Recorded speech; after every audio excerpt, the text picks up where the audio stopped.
CBS News congressional correspondent Nicole Killian joins us now from South Carolina. So, Nicole, Lindsey Graham became his younger sister's legal guardian after both of their parents died. Not a fact that everybody knew until we were learning more about him over the weekend. How significant is it that she's now stepping into this role? Well, look, I think many people see this as a fitting tribute to the late senator. In fact, President Trump was one of the ones who recommended Darlene Graham for this role, calling her a fantastic and fitting tribute to the late senator. Of course, there are others like Senator Tim Scott, as well as the governor of South Carolina, Henry McMaster, who also spoke with Darlene Graham ahead of this announcement and also felt that she would be the best choice. As you mentioned, she will simply be a placeholder for her brother, serving out the remainder of his term through January. There is expected to be a special election here in the state next month where individuals can run to try to serve out the full 6-year term, because at the end of the day, Lindsey Graham was on the ballot this November in the upcoming midterm. So there does need to be a special election to replace him on the ballot there. But that being said, I was at that announcement yesterday at the state capitol right behind me, and she was quite emotional. This was the first time we had heard from Darlene Graham. She thanked people for their well wishes in light of her brother's death and said, that she was ready to do this for him. She was ready to carry out his work because he was there for her. So now this was her time to be there for him, particularly in light of the fact that he took a pretty strong hand in helping to raise her when she was just a young teen. Their parents died a little over a year apart, and so it was Lindsey Graham who took legal guardianship of her, and so their bond has remained very close ever since. Lindsey. What more are you hearing, Nicole, from South Carolinians? Well, look, I think there is a lot of speculation and anticipation for this primary election that will be coming up because, again, whoever assumes this seat, whether Republican or Democrat, has huge shoes to fill in the eyes of many South Carolinians. I mean, look, Lindsey Graham represented this state for decades, not only in the Senate, but remember, he also served in the House. He served in the State House right behind me. So he has a very long political legacy here in this state. And I think what you hear consistently from individuals, whether Democrat or Republican, they simply knew him as Lindsey, someone who really cared about the community and who was there for their needs. All right, let's go ahead and listen as the swearing-in ceremony begins. Please raise your right hand. Do you solemnly swear that you will support and defend the Constitution of the United States against all enemies, foreign and domestic, that you will bear true faith and allegiance to the same, that you take this obligation freely without any mental reservation or purpose of evasion, and that you will well and faithfully discharge the duties of the office on which you are about to enter, so help you God. I do.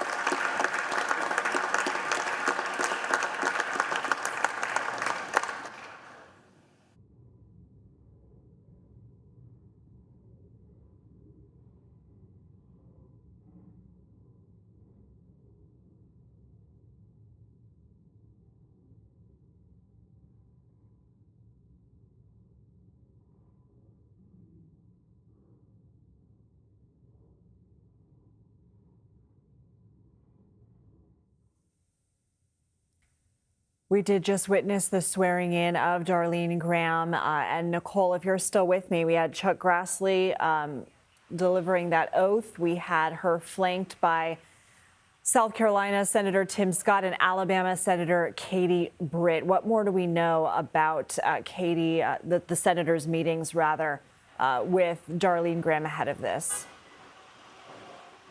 Yeah, that's right. Well, those two senators did meet with Darlene Graham ahead of her swearing in.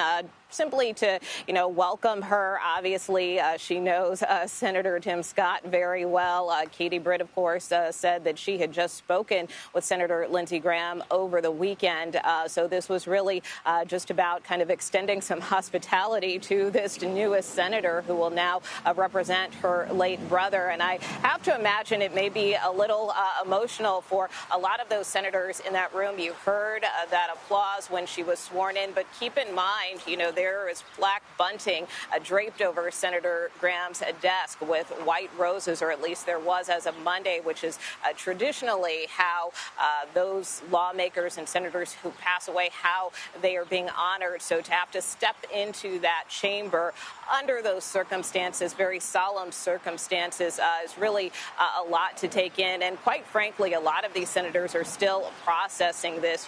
We continue to hear an outpouring of tributes on the Senate floor. Senator John Barrasso, the Senate GOP whip, the number 2 Republican in the Senate, delivered a pretty lengthy tribute this morning about how he and Senator Graham had traveled together. And again, as I mentioned earlier, whether you're talking about Democrat or Republican, it seems everyone has a story about Lindsey Graham, how they were able to work with him, how he made them smile, and how he was just passionate about the job and representing the people of South Carolina and this country.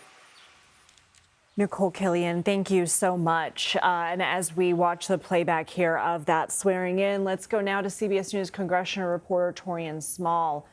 Torian, one can only imagine what's going through her mind. Her brother, beloved brother, having died so unexpectedly Saturday, and now she is thrust into this new environment, this new role. Looks like some other senators there are entering the floor there to possibly welcome her. I'm not sure that a congratulations is necessarily the right way to describe this, given her heartache. But what kind of reception is she getting?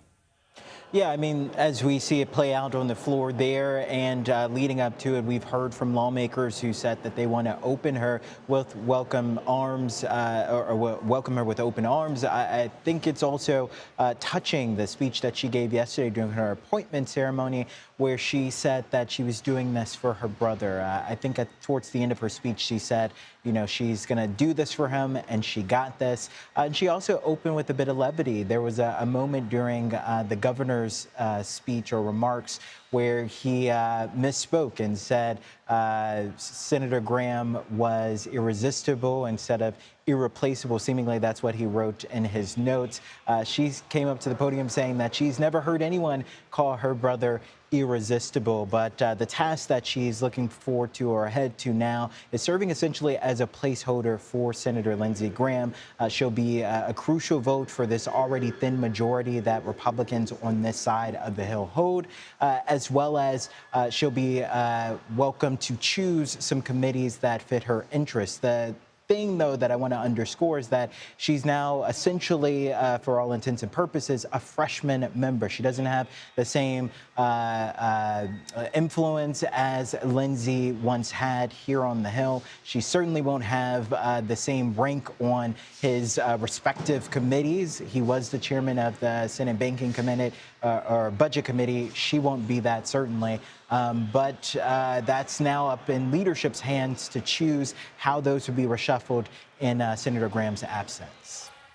And as we're watching this live picture here, Torian, I saw a bipartisan coalition there of people. I saw Amy Klobuchar, Andy Kim, I saw John Thune, I saw Adam Schiff. Now, it's not clear if they're waiting to speak with her or if they're sort of milling about. But one theme that we have seen is the bipartisan condolences since Graham's passing, and some anecdotes of how he was able to work across the aisle.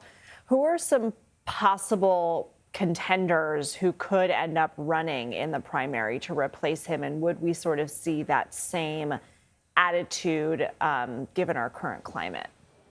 Yeah, and just to lay it out here, July 21st through the 28th is that filing date for potential hopefuls to replace him on the November ballot to file for. We've already heard from a number of lawmakers at least floating their interest in it, including Congresspeople Nancy Mace and Ralph Norman, all saying that they are now interested after they unsuccessfully ran for governor in the state. We do have a new reporting from CBS News. Two sources familiar say that President Trump had privately conveyed interest in backing Representative Russell Fry from South Carolina as a potential replacement for Graham on the ballot in November. But again, as this shapes up, there are a number of people who have least expressed interest in this. One that we asked about is the current Lieutenant Governor Pamela Abbott on CBS News 24/7 this week. She was pretty coy about whether or not she would be throwing her hat in the race, but she was also one of those contenders who unsuccessfully ran for governor this past primary. So we'll see how this shapes out. But July 21st is the main date that voters should know about. And then ultimately, a special election will happen sometime in August, Lindsay. Torian Small, thank you so much. And we are going to continue to monitor the floor here. But for now, we're going to take a quick break. You're watching CBS News 24/7, the #1 free streaming news service in America.